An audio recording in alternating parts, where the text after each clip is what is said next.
besties, welcome back to my channel. How are we doing today? Are we sad? Happy? Let me know in the comments. Today's story is absolutely bonkers. It might even give you nightmares, especially if you take public transportation. Many of my audience have requested that I discuss a Chinese case, and I previously talked about the Hello Kitty murder case. So for today's story, I'll be sharing another case that involved with a Chinese individual. Well, the whole thing took place in Canada, but the killer is Chinese. So what would you do if you're on the bus when somebody suddenly pulls out a knife and started stabbing and decapitating another passenger? Now, before this video starts, I have to do a disclaimer. Like I said, this story is a lot. Warning. The following content may contain explicit language, cannibalism, and details on murder scenes that may be harmful or distressing to some audience. This video is only for educational, entertaining purposes and to raise awareness. Viewer discretion is advised. Vance Li Weiguang is his Chinese name, and he was born on April 30th, 1986 in Dandong, China, which makes him a Taurus. Although not much information is available about his upbringings, but it is known that he graduated from the Wuhan Institute of Technology with a bachelor degree of computer science. From 1994 to 1998, he actually worked in Beijing as a computer software engineer. Then he migrated to Canada in 2001. At around 2003 or 2004, there was one incident happened where Vince was spotted walking alone on a highway. He was found by the Ontario police, quote-unquote, following the sun.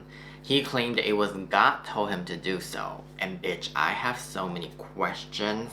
First of all, who the fuck walks on the highway? And how do you even get there? When I was in college, my college was actually very close to my house. It was literally 10 minutes away if I had a car, but I didn't. I had to take a bus. I had to take the local route, which it literally took me like 3 business days to get there. But I always wished if I could walk on a highway. That would be so nice. That would be literally so close. It was a clear sign that he had mental health issues and instabilities. That incident eventually led to a brief hospital stay, and it was then he got diagnosed with schizophrenia.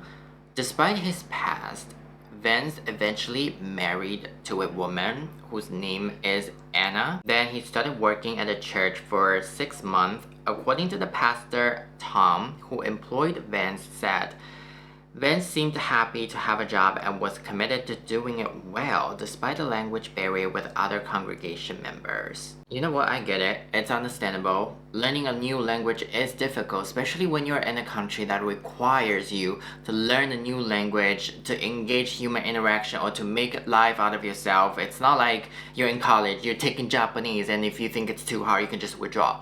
It doesn't work like that in real life. He didn't have many friends, and according to those who knew him, Vince clearly had mental health problems. They were always aware of this, but did not know him to be that violent person. He never had an aggressive moment, you know. So Vince's former wife said he used to be gone for long periods of time, took unexplained bus trips, and sometimes rambled. I remember he was hospitalized and got diagnosed with schizophrenia, and the doctor actually told him, Vince, you need to take your medications. Did Vince take his medications? Well, we'll find out. We'll find out. However, he found a new job and started working as a forklift operator. But that didn't last long. He quit the job again and moved to Edmonton by himself abruptly in 2006. Even though he was already married at the time, it would make more sense if the couples moved there together. But Vince, this motherfucker, he moved there by himself. Yeah, he went alone and Anna joined him later. While he was in Edmonton, he worked multiple jobs, and his jobs included a service at a local Walmart. He worked at McDonald's as a delivery boy. He worked so many jobs. His delivery boss described him as a reliable, hardworking, and not showing any signs of trouble. And who would have thought this normal guy will commit one of the most gruesome crimes in the Canadian history. A month later, he got fired from Walmart following a disagreement with other employees. Then he asked some time off from his delivery job because he has to go to Winnipeg for a job interview. So Winnipeg is just like Edmonton, is like a small town in Canada. So before he left for his trip, he left a note to his wife. He said, "I'm gone. Don't look for me. I wish you were happy." Bitch, if I was the wife, I'd be like, girl, what? In order for him to get to Winnipeg, he will need to take a bus from Edmonton. And this is where shit's about to go down. And before we talk about this, I'm gonna introduce another person to the story, Tim McLean. He was born on October 3rd, 1985. Tim was an active athlete and a beloved son, brother, uncle with a large extended family. People described him as an adventurous person who loved traveling and meeting new people. He had a magnetic, bubbly personality that he would light up the whole room when he walked in. And I'm pretty sure a lot of us have encountered people like this in our life. They're just some people. They're always happy. They're always happy-go-lucky. They love meeting new people. They love having parties. It's almost like everywhere they go, they're gonna leave a trace of rainbow and fucking flowers blossom, dandelions filled in the air. I have a Japanese friend and she is just like that. She has that bright, colorful personality. She's always like gigi gaga about everything, while I'm on the other hand, I'm like, oh, I hope this world is crashing down so everybody can burn together. He was loved by everyone, and this happened when Tim was 22 years old. Tim and his friend got a gig as carnival workers. So it was like a fucking dream come true, literally. It was like the perfect job because he loves making friends and traveling. And you know, carnivals, they always travel from one city to another. So Tim was like, oh shit, this is literally my dream job. Tim also had a girlfriend at the time and she was pregnant. So being that loving person he was, upon learning the news, he was thrilled. He was overjoyed, like, I'm gonna be a father.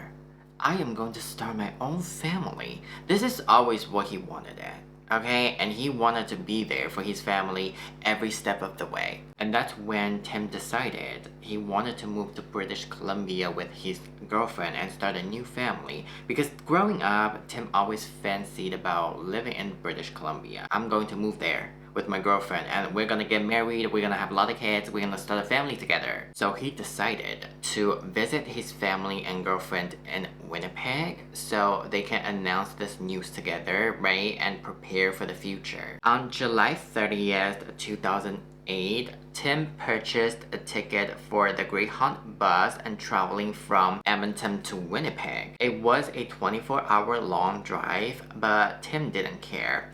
Even though his friends, they learned about this great news, like Tim is going to be a dad, they offered to buy him a plane ticket, but Tim refused. He was like, you know what, it's not a big deal, it's just 24 hours. Because he was just overjoyed. He was filled with all the great news that he's going to be a father, he's going to have a family. Like nothing is going to ruin his good vibes. On July 28th midnight, Vince also purchased the ticket for the Greyhound Bus in Edmonton bound for Winnipeg. So supposedly you would have thought he purchased the ticket on July 28th. He would have arrived to Winnipeg the next day, which is the 29th, right? But bitch, here's the kicker. This motherfucker got off in the middle of the route. He literally just gets off. On July 29th, around 6 p.m., Vince got off the bus in Erickson, Manitoba, which is like in the middle between Edmonton and Winnipeg, right? So he got off the bus, and no one knew why the fuck he got off.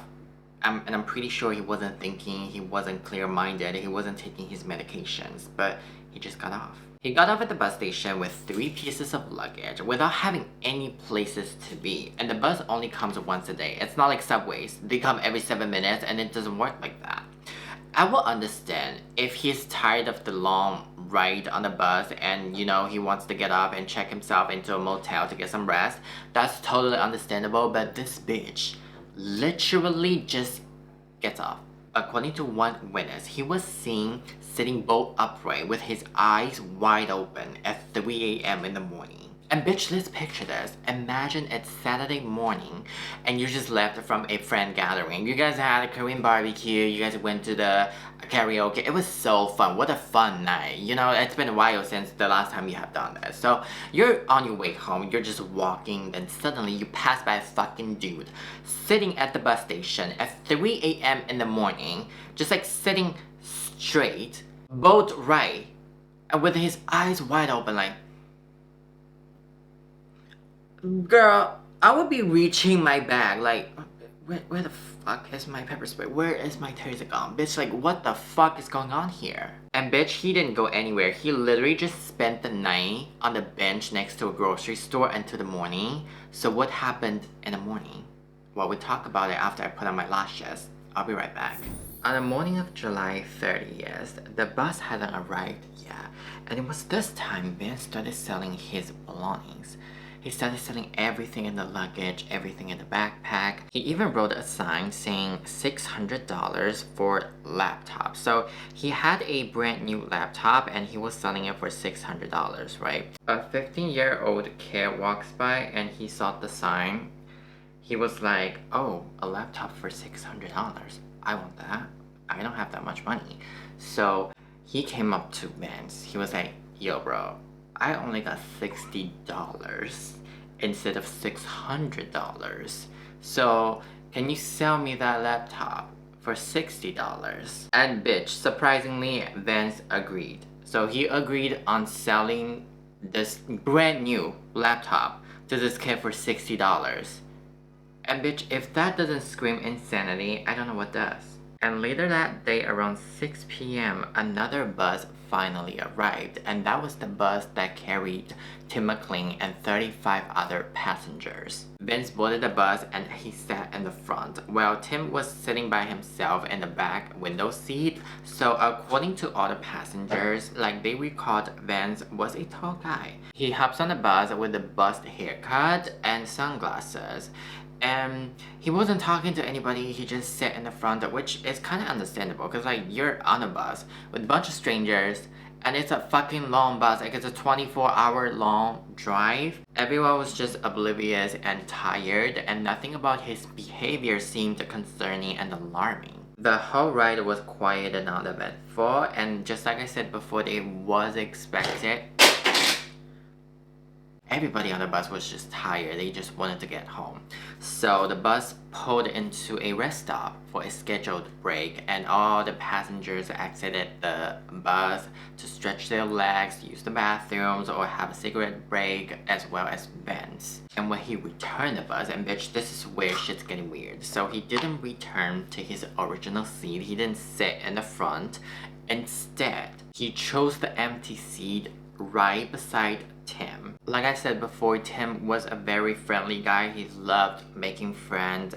So Tim actually said hello to him, but he didn't get any response from Vance. Then he was like, alright.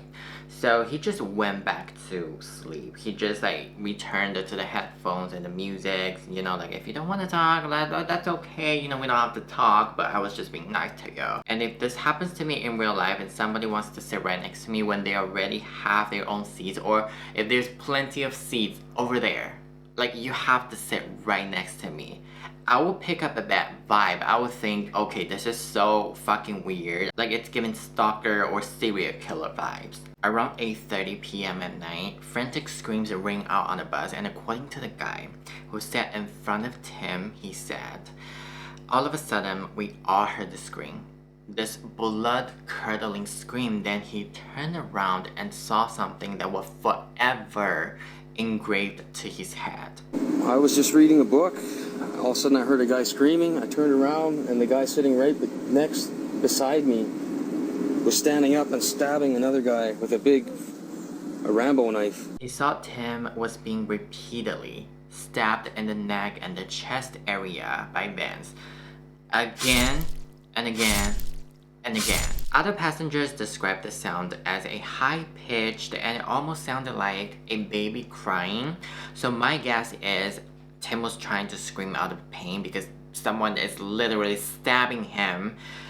Obviously he was in pain, but the stabbing damaged his vocal cords, so he couldn't properly scream, but it made it even worse. Obviously Tim was trying to fight back, but like I said before, he literally sat in the back by the window and he was cornered by Vance. So there wasn't much room for him to overpower the attack while being repeatedly stabbed. Unfortunately, he succumbed and fell to the floor, and all the passengers now aware of the attack. So suddenly, they're screaming in shock and trying to get the fuck out of the bus, trampling over each other. Everybody was just in a state of panic. And the bus driver, Mr. Carton, he pulled over to the side of the road, opening the door so the passengers could get out, but he did not immediately exit the bus. Instead attempting to convince Vance to drop the knife. He was like, yo man, you need to drop that shit right now. But did Vance listen? Absolutely fucking not. Vance rushed towards the bus driver with the knife, like he was holding the knife, charging at him. Obviously he got scared, so that's when he exited the bus, but the attack didn't stop there. The attack continued as passengers fled the bus and waited for the police to arrive, and now everyone is just standing outside watching this whole thing, watching this attack in pure shock. It was then a truck drove by, so the truck driver got off and learned what was going on. Him and the bus driver decided to go on a bus to check if Tim was still alive. They got on the bus, saw Tim was on the floor, and Vance was right in front of Tim, so they couldn't see Tim's face. They didn't know what was going on, so they had to walk a little bit further. Then they saw Vance was beheading Tim.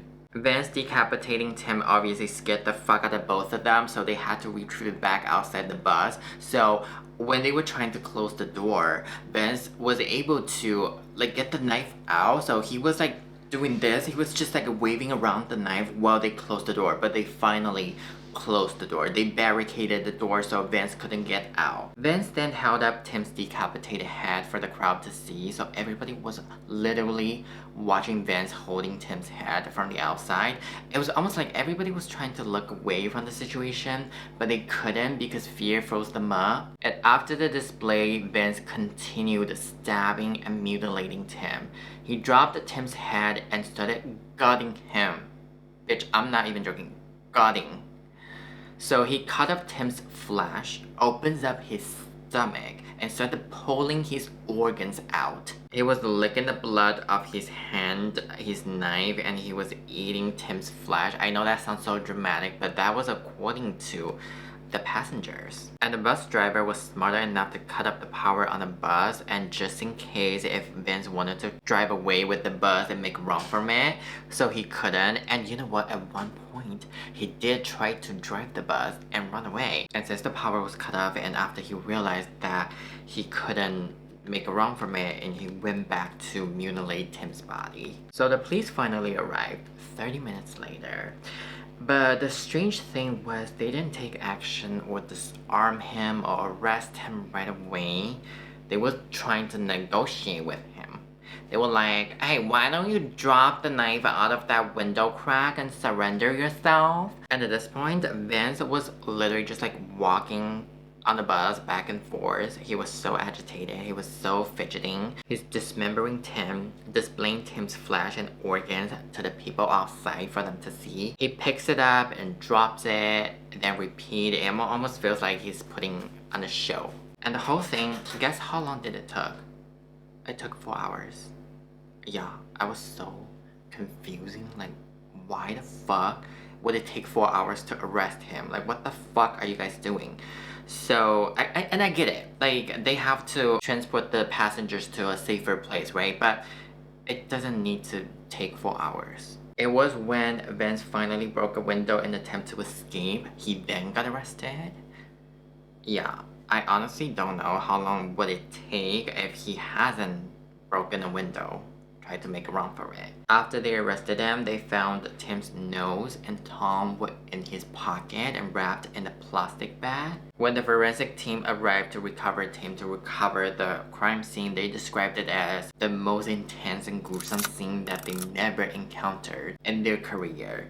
They were like blood drenched on the bus and body parts everywhere. It was insane. On March 3rd, 2009, Vance pleaded not criminally responsible by reason of mental disorder. This means that he accepted that the offense occurred, but he claimed that he was not able to form the necessary mental element to control his action. Bullshit. A testifying psychiatrist diagnosed Vance as having schizophrenia. The psychiatrist said that Vance performed the attack because God's voice told him to do it. God told him that Tim was a force of evil and about to execute him, and it was either killing Tim or all the people on the bus were going to die. The plea was accepted, and it was ruled that Vince was not criminally responsible for the murder. He was then remanded to a mental health center. By 2012, Vince was granted out of the facility on the supervision of the staff member. By 2015, Vince had been granted unsupervised visits outside of the facility. In 2016, Vince legally changed his name to Well Baker and released from the facility with the right to live independently. In 2017, Vince was granted the absolute discharge from the obligation and the restriction about his freedom. He's out. Like, out and about, having parties out. Bitch, I completely agree that he is fucking crazy. He is cuckoo for Cocoa Puffs. He needs help, he needs treatment, he needs to be hospitalized, right? But after is done with his treatment, after the hospitalization, he needs to be put behind bars, either for the death penalty or life imprisonment without the possibility of getting a parole. He has to pay for what he did to Tim and to all the people, that includes the bus driver and all the passengers on the bus that night.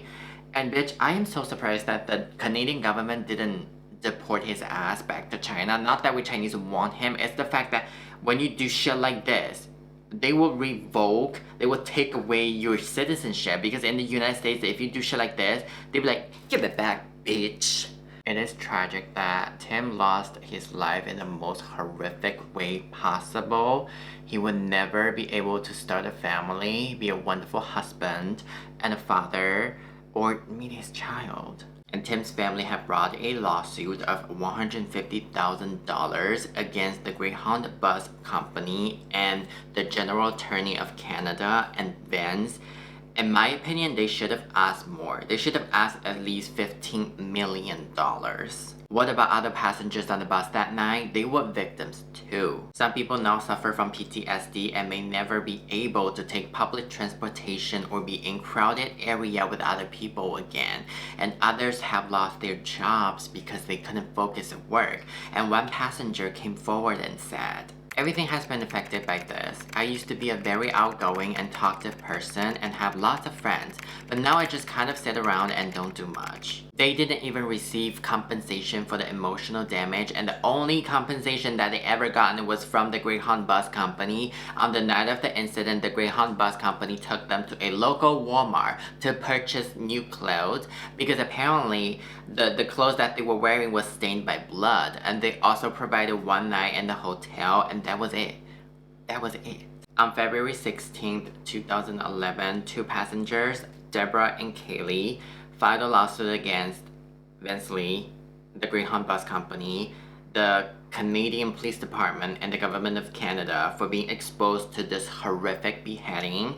They are each seeking for $3 million. I don't know if they ever gotten the money, but what a mess. And that, my friend, is the story of the Canadian Greyhound Bus beheading case. As always, I would like to know your thoughts, your opinions, so let me know in the comments. Thank you so much for spending time with me today, and if you enjoyed this video, please like, comment, and subscribe, and as always, be safe, be vigilant, and take care.